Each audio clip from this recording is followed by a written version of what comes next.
Swamiji, can you explain what is life? How can we avoid angry? I'm sorry, what is? Explain what is life. What is life? Yeah. Oh. And what's the second part of it? How can you avoid angry? How can you avoid anger?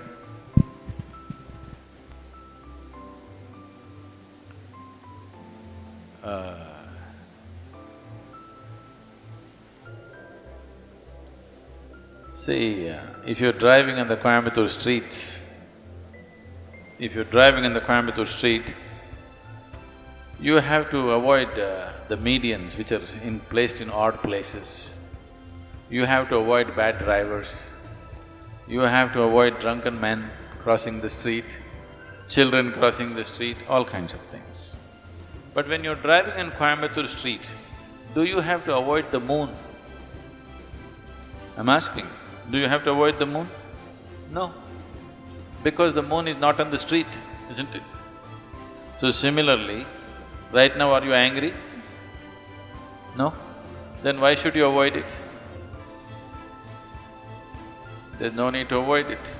It is just that you think anger is an entity. Anger is not an entity.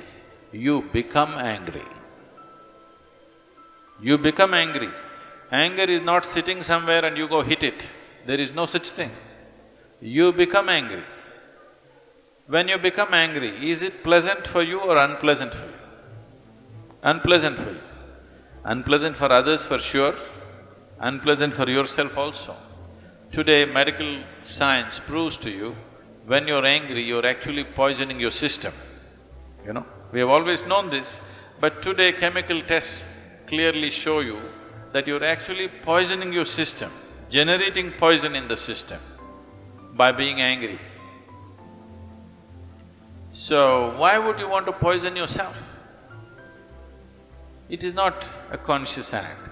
You're poisoning yourself, you're causing unpleasantness to yourself only because your mind is not taking instructions from you, isn't it? It is not taking instructions from you. If it was taking instructions from you, you would have said blissfulness, isn't it? You wouldn't say anger. But now when you want to be peaceful, it is getting angry because it is not taking instructions from you.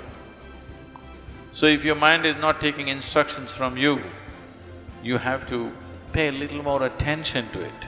Why is it not taking instructions from you?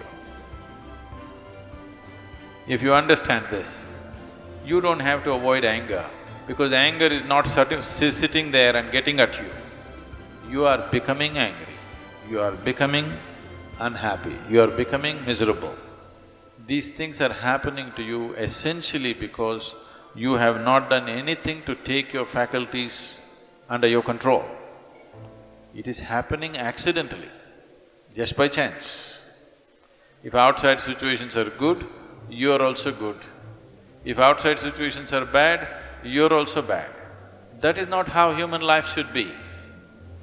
Human life should be like this. If I am good, everything around me becomes good.